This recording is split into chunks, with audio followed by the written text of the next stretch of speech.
Quando aprendemos sobre a Segunda Guerra Mundial, a impressão é que foi muito óbvia a escolha do Brasil de se alinhar aos países aliados.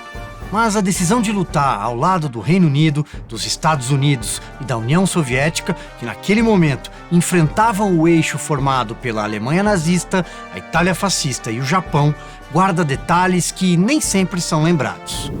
Pouca gente imagina que os pracinhas brasileiros estiveram muito próximos de dividir trincheiras com soldados nazistas para defender o projeto de Hitler na Europa. E a causa da indefinição que pairou até que o nosso país tomasse o lado dos aliados tem nome e sobrenome: Getúlio Dornelles Vargas. Venha conhecer os bastidores das relações diplomáticas do governo Vargas com os países do eixo no período anterior ao conflito. Descubra o teor das correspondências e das trocas de elogios entre os líderes dessas nações que poderiam muito bem ter selado um destino diferente para a participação do Brasil na Segunda Guerra Mundial.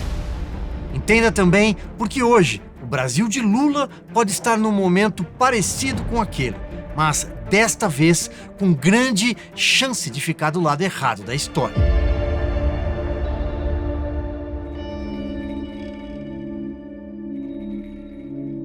Antes dele, 14 homens ocuparam a presidência desde a proclamação da República, mas nenhum deixou na memória popular um impacto comparável ao seu. Getúlio Vargas, gaúcho de São Borja, é seguramente uma das personalidades mais complexas e controversas a governar o Brasil. Em 3 de novembro de 1930, ele tomou posse, não como líder eleito, mas como condutor de um projeto pessoal de poder após a deposição de Washington Luiz. Era o fim da República Velha e o início de uma era que ficou marcada por manobras autoritárias calculadas, um carisma que mascarava esse autoritarismo e discursos inflamados. E Vargas era bom de discurso. Após o golpe de 1930, apelidado de Revolução para sua conveniência, o novo presidente proclamou, diante de uma multidão no Rio de Janeiro, o nascimento de um novo Brasil, pelas suas mãos, é claro. Foi uma das primeiras manifestações do incontestável populismo, o uso das massas como instrumento de dominação política, e também do individualismo incorrigível, que confundia seu destino pessoal com o destino nacional. Esses traços marcariam sua trajetória até o suicídio na manhã de 24 de agosto de 1954, com um tiro no peito. Tinha 72 anos. Como descreveu o escritor Oswald de Andrade na época, abre aspas, como sua vida não foi de paz, não poderia ser de paz a sua morte, fecha aspas. E assim, Vargas transformou até a própria morte em um ato calculado de poder, como ficou perceptível em suas últimas palavras: saio da vida para entrar na história. Aliás, essa mesma lógica calculada de dominação guiou toda a sua trajetória política. O gaúcho dissolveu o Congresso Nacional 2 vezes, em 1930 e 1937, para que ninguém freasse a sua escalada autoritária. Deu um golpe, instalou uma ditadura, batizada de Estado Novo, eliminou partidos, outorgou uma constituição autoritária, a polaca, inspirada na Polônia, que na época estava sob ditadura militar e tinha uma legislação que permitia ao Estado intervir livremente na vida política e econômica do país. Abre aspas, é a necessidade que faz a lei. Tanto mais complexa se torna a vida no momento que passa, tanto maior há de ser a intervenção do Estado no domínio da atividade privada. Fecha aspas. Em 1939, seguindo a escola soviética, ele criou o DIP, Departamento de Imprensa e Propaganda, mas só valia a propaganda positiva, óbvio, sempre centralizada na sua figura messiânica, o herói, o pai da nação. É um daqueles momentos em que um governante decide regulamentar o que pode ou não ser dito, com a desculpa da defesa do regime em curso no país e da soberania nacional.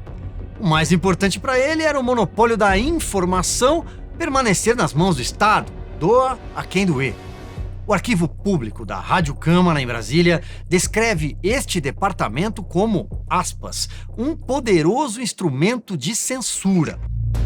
Num pronunciamento em cadeia de rádio, ao anunciar o seu Estado Novo, Vargas criticou o regime democrático, segundo ele, que tantos males vinha causando, assim como o Congresso Nacional, que nada produzia e criava dificuldades às iniciativas do governo.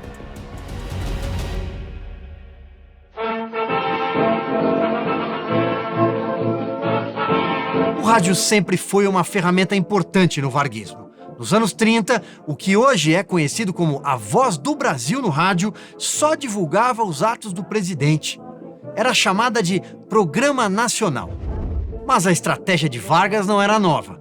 Joseph Goebbels, ministro da propaganda do Partido Nazista Alemão, também usou o rádio como meio de difusão e de persuasão de massas. Vargas apenas seguiu a cartilha. E o Brasil quase pagou caro por essa sintonia. O ditador brasileiro flertava com Adolf Hitler e tinha uma afinidade nada discreta com o fascismo de Mussolini. Por muito pouco, não empurrou o país para o lado errado da história na Segunda Guerra Mundial. Foram vários telegramas trocados com o inimigo, mensagens amistosas com a Itália fascista e a Alemanha nazista em plena ascensão do totalitarismo. Em 1939, Mussolini, que aliás é a figura central do primeiro episódio da série documental História do Fascismo, disponível na plataforma da Brasil Paralelo, enviou uma carta assinada de próprio punho para Vargas. Os documentos estão guardados no Arquivo Nacional com o tema Correspondência Oficial do Governo Vargas. Na mensagem, Mussolini comemorou o primeiro voo de uma companhia aérea ao Brasil para estreitar as relações entre os países. Vargas respondeu 2 dias depois, feliz com o telegrama e que isso, de fato, estreitaria laços e relações de interesses econômico e cultural. E o mesmo cenário amigável se repetiu com Adolf Hitler, mas dessa vez foi o próprio Vargas que tomou a iniciativa. Trocaram afagos via telegrama. O brasileiro cumprimentou o alemão por força de um feriado local. Hitler enviou, aspas, sinceros agradecimentos pelas simpáticas felicitações. Foi uma troca que revelou mais do que simples protocolo diplomático. Expôs todo o entrosamento de Vargas com os líderes fascistas da época. A ascensão de Hitler na Alemanha é retratada no segundo episódio da trilogia da BP. E não era só Getúlio. Todo o seu círculo mais próximo era entusiasta do fascismo. O ministro da Justiça, Francisco Campos, que redigiu grande parte do texto da Constituição, a polaca, era admirador declarado de Mussolini.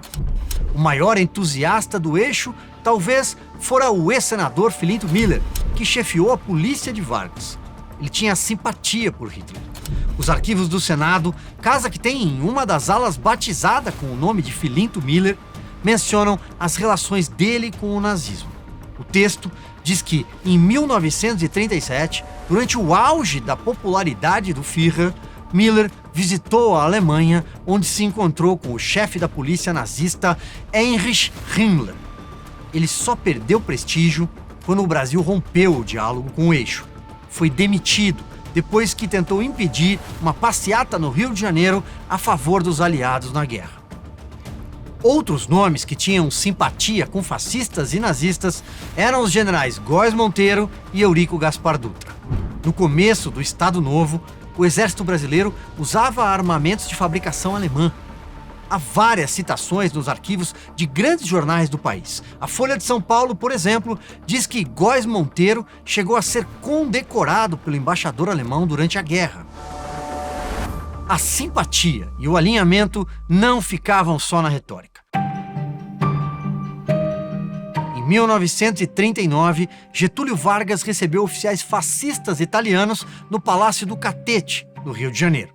Ele também ameaçou desapropriar empresas britânicas no país em retaliação à apreensão de uma carga destinada à Alemanha nazista embarcada num navio brasileiro, batizado Siqueira Campos, em 1940.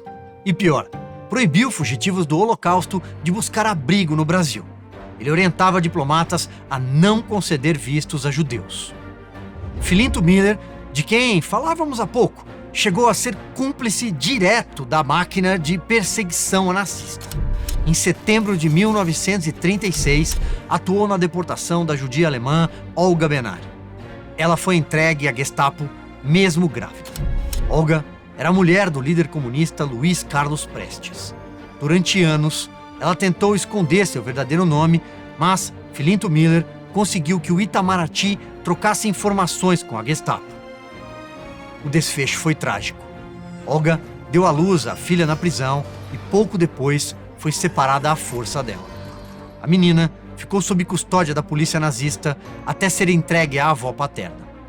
E Olga, por sua vez, jamais reencontrou a filha. Acabou assassinada em um campo de concentração nazista. Toda essa negociação entre Vargas, Miller e os nazistas veio à tona só em 2015, revelada em documentos que trazem 2.000 páginas e 8 dossiês de terror burocrático. Foi em 1940, precisamente no dia 11 de junho, que Getúlio Vargas fez uma das mais polêmicas afirmações sobre a guerra. Estava a bordo do navio Minas Gerais, num almoço comemorativo da Marinha. O discurso lido tinha 4 folhas de papel. Era um período no qual as tropas de Hitler avançavam na Europa. Corria a Operação Dínamo, a evacuação em massa de soldados aliados encurralados nas praias de Dunkerque. Na hora do champanhe, Vargas sacou o discurso do bolso e iniciou a leitura. Abre aspas. Marchamos para um futuro diverso de quanto conhecíamos em matéria de organização econômica, social ou política e sentimos que os velhos sistemas e fórmulas antiquadas entram em declínio. Assistimos à exacerbação dos nacionalismos, as nações fortes impondo-se pela organização baseada no sentimento da pátria e sustentando-se pela convicção da própria superioridade. Passou a época dos liberalismos imprevidentes, das demagogias estéreis. Na comemoração de tão gloriosa data, vejo a melhor oportunidade para apontar aos brasileiros o caminho que devemos seguir e que seguiremos vigorosamente. Fecha aspas. O jornal americano The New York Times chamou o discurso de fascista. Benito Mussolini foi informado da fala e aprovou. Enviou uma mensagem ao Palácio do Catete. Vargas e o líder fascista trocavam mensagens. O governo alemão pediu imediatamente ao embaixador que solicitasse uma audiência com Getúlio para tratar da ampliação da compra de produtos agrícolas e de contratos de siderurgia. O encontro aconteceu, conforme anotações de seus diários pessoais, tornados públicos depois. E ele teria dito ao emissário alemão que tinha aversão a regimes democráticos, principalmente a Inglaterra, e que aplaudia nações autoritárias. Se o Brasil não caiu no colo do eixo, foi principalmente por pragmatismo e pressão externa.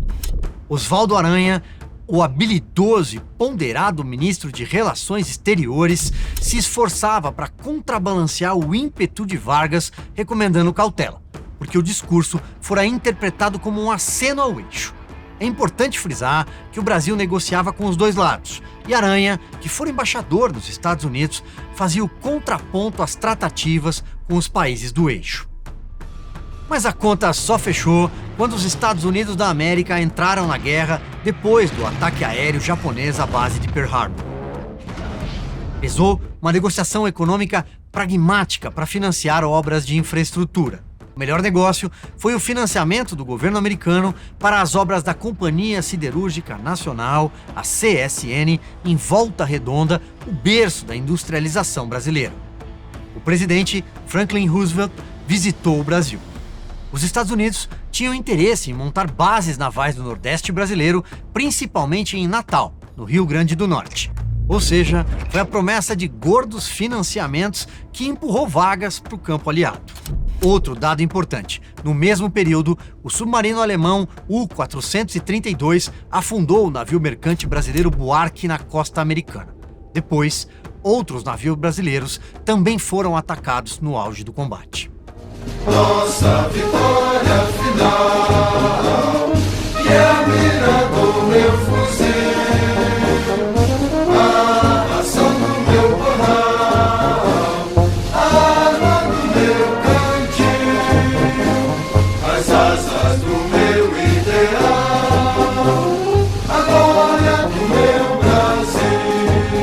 O final dessa história, felizmente para a humanidade, teve vitória dos aliados. E a queda dos regimes de Hitler e Mussolini é o tema do episódio que fecha a trilogia da Brasil Paralelo sobre o fascismo.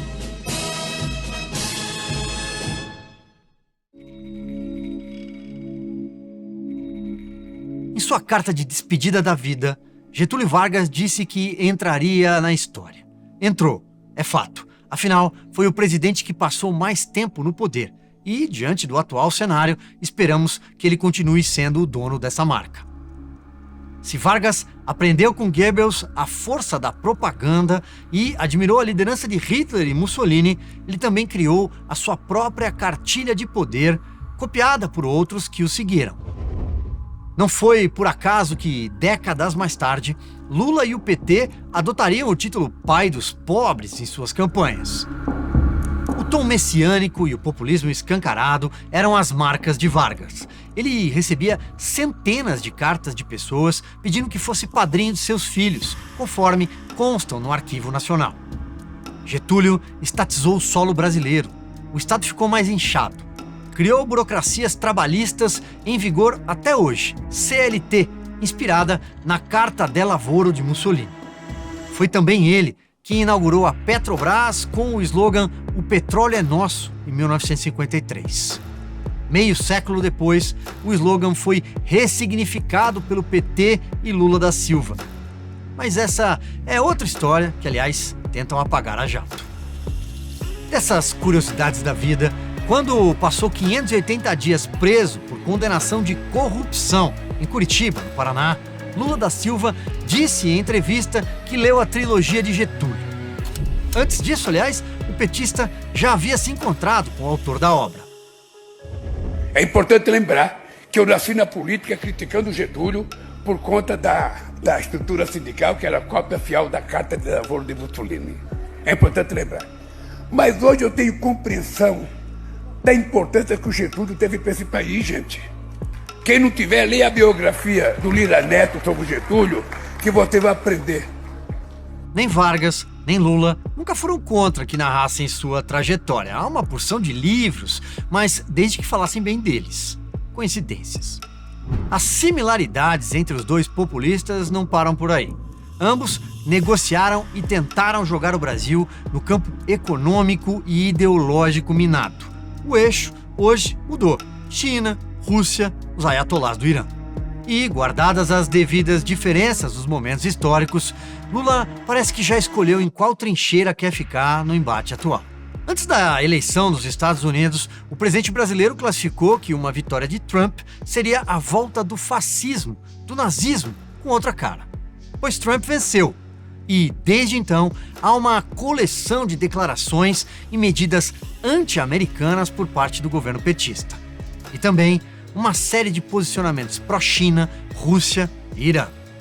A insistência nos BRICS, a campanha pela substituição do dólar como moeda de negociação mundial e as declarações contra Israel são apenas alguns exemplos. A diferença é que, no caso de Vargas, a proximidade com as nações autoritárias da época serviu como barganha para conseguir concessões e investimentos dos Estados Unidos. Ao trocar afagos com regimes autocráticos, tal qual Vargas trocava seus telegramas com a Itália fascista e a Alemanha nazista na época, o resultado para Lula tem sido justamente o oposto. O crescente desgaste com a maior potência do planeta é um traço permanente desde o início do mandato. Ao mesmo tempo, a relação com os regimes do eixo não oferece mais estabilidade política nem mais oportunidade econômica duradoura. Pelo contrário, submeteu o Brasil a projetos globais autoritários e arruinou a tradição brasileira de se alinhar com democracias, prejudicando nossa credibilidade internacional. Outro fator dissonante é o entorno dos dois presidentes. Se Vargas contou com Oswaldo Aranha como conselheiro de relações internacionais, Lula conta com Celso Amorim. O primeiro, reconhecido mundialmente por seu talento diplomático.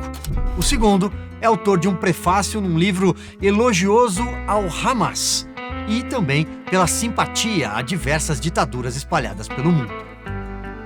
Além disso, Vargas era do PTB, Lula é do PT. A importância do pensamento do partido para Getúlio era pequena. Já o Partido dos Trabalhadores traz para Lula todo o seu histórico anti-Estados Unidos desde a fundação. Por tudo isso, fica ainda mais difícil imaginar que Lula vá posicionar o Brasil do lado certo da história. Bota o retrato do velho outra vez, bota no mesmo lugar. Getúlio Vargas foi odiado ou venerado por motivos diversos e públicos diversos. Mas será sempre lembrado por inaugurar o populismo como ferramenta de manipulação do povo e pela censura. Quem copiou esse modelo de fazer política provavelmente terá o mesmo destino.